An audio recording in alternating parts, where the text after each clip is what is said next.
नमस्कार और स्वागत है आपका हमारी गीता सीरीज में। पिछले एपिसोड में हमने देखा कि कैसे देवव्रत ने अपने पिता के सुख के लिए स्वयं न सिर्फ सिंहासन को छोड़ दिया बल्कि ब्रह्मचर्य का व्रत लेने की भीष्म प्रतिज्ञा भी की।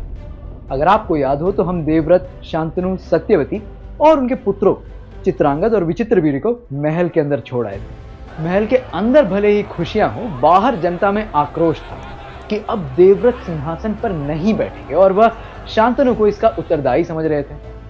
कुछ तो ये तक कहने लगे थे कि एक मछुआरन का बेटा कुरुवंश की गद्दी पर कैसे विराजमान हो सकता है।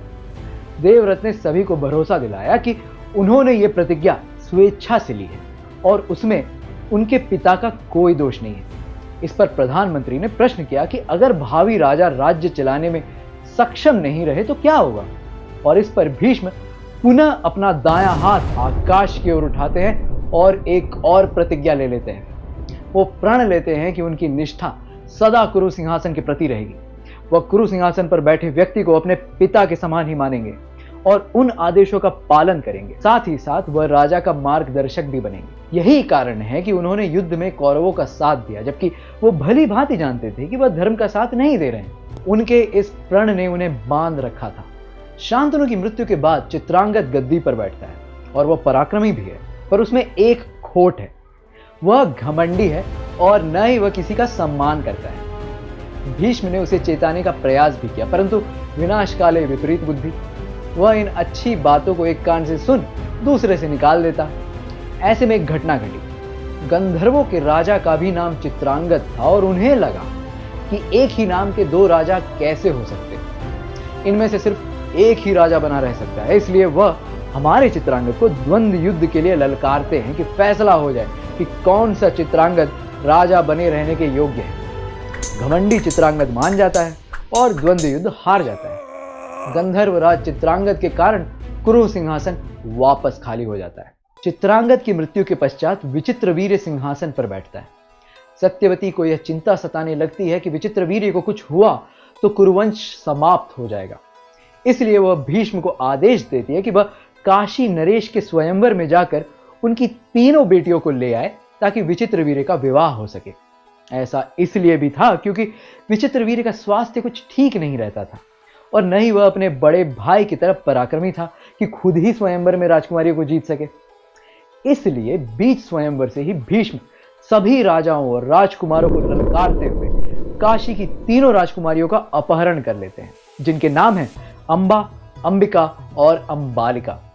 सबसे बड़ी बहन अंबा की कहानी तो इतनी रोचक है कि पूरी कहानी के लिए एक पूरा एपिसोड ही कम पड़ेगा। अंततः भीष्म की मृत्यु का भी कारण वही बनी। चलिए संक्षिप्त में इस कहानी को सुनते हैं। सल्व नामक एक राजा से अंबा को प्रेम था और उसने सल्व को वचन दिया था कि वह वरमाला उन्हीं को पहनाएगी। इन सबसे अनभिज्ञ भीष्म तभी वहां आते हैं। वहां उपस्थित राजाओं ने भीष्म का पीछा भी किया और वो भीष्म के पराक्रम के सामने कहां टिक पाते। फिर सल्व वहां आता है और भीष्म को द्वंद्व युद्ध के लिए ललकारता है। भीष्म उसे न सिर्फ हराता है बल्कि उसे घायल छोड़ के उसकी प्रतिष्ठा और सम्मान भी छीन लेता है। तीनों राजकुमारियों को भीष्म सत्यवती के पास ले गए। तभी भीष्म को अंबा और सल्व के प्रेम के बारे में पता चलता है। वह अंबा से क्षमा मांगते हैं और सम्मान के साथ सल्व के पास भेज देते हैं।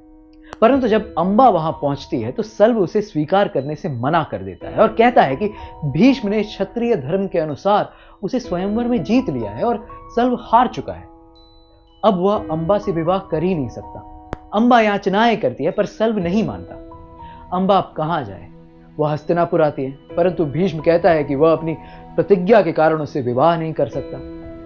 विचित्रवीर्य यह कहकर विवाह नहीं करता कि अंबा तो एक अन्य पुरुष से प्रेम करती है।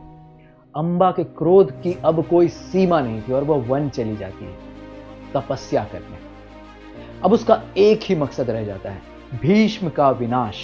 और यह प्रतिशोध की कहानी एक नहीं बल्कि 2 जन्मों की है। संक्षिप्त में कहें तो अंबा को भीष्म का वध करने का वर मिलता है और वह अगले जन्म में शिखंडी बनकर अपना प्रतिशोध पूरा करती है। वहीं हस्तिनापुर में संतानहीन विचित्रवीर्य की मृत्यु हो गई है। उसे कोई रोग हो गया था। कुरुवंश खतरे में है, इसलिए सत्यवती भीष्म से कहती है कि वह अपना प्रण भूल जाए और अंबिका और अंबालिका के साथ संतान उत्पन्न करे। उनका नाम ऐसे ही भीष्म थोड़े ही है। वो नहीं मानते। राजवंश खतरे में हो तो अपने वंश और राज्य को विनाश से बचाने के लिए एक पद्धति होती थी जिसे नियोग कहते थे। संतानहीन रानियां किसी ऋषि के साथ मिलकर संतान उत्पन्न कर सकती थी। सत्यवती के पास अब कोई चारा नहीं बचा था, इसलिए ऋषि वेद व्यास के साथ नियोग से उन्हें धृतराष्ट्र, पांडु और विदुर मिलते हैं। पहले पांडु और फिर धृतराष्ट्र का मार्गदर्शक बन भीष्म अपना वचन निभाते हैं, और यही थी पितामह भीष्म की कहानी संक्षिप्त में। अब चलते हैं कुरुक्षेत्र के मैदान में और सुनते हैं पहले अध्याय का 12वां श्लोक। तस्य संजयन हर्षम कुरु वृद्ध पितामह सिंहनादम विनद्यौचै शंखम दद्मौ प्रतापवान। अर्थात तत्पश्चात कुरुवंश के वयोवृद्ध परम यशस्वी महायोद्धा भीष्म पितामह ने सिंह गर्जना जैसी ध्वनि करने वाले अपने शंख को उच्च स्वर में बजाया, जिसे सुनकर दुर्योधन हर्षित हुआ। युद्ध में शंख इस बात की घोषणा के लिए बजाया जाता है कि शत्रु समझ ले कि आप पूरी तरह से युद्ध के लिए तैयार हैं। शंखनाद सिर्फ कानों में ही नहीं बल्कि समूचे शरीर में ऊर्जा को प्रवाहित करता है, इसलिए इस ध्वनि का सकारात्मक प्रभाव आपकी सेना पर भी पड़ता है। जब भीष्म जैसा महानायक शंखनाद देता है तो इसकी गर्जना सिंह की गर्जना जैसे थी, तो दुर्योधन ही नहीं समूची कौरव सेना हर्षित हो जाती। तो ये था हमारा 12वां श्लोक, और इसी के साथ हमें आज्ञा दीजिए। हम फिर उपस्थित होंगे गीता के अगले श्लोक के साथ। हमें सब्सक्राइब कर हमारी यात्रा का भाग बनिए। धन्यवाद और जय हिंद।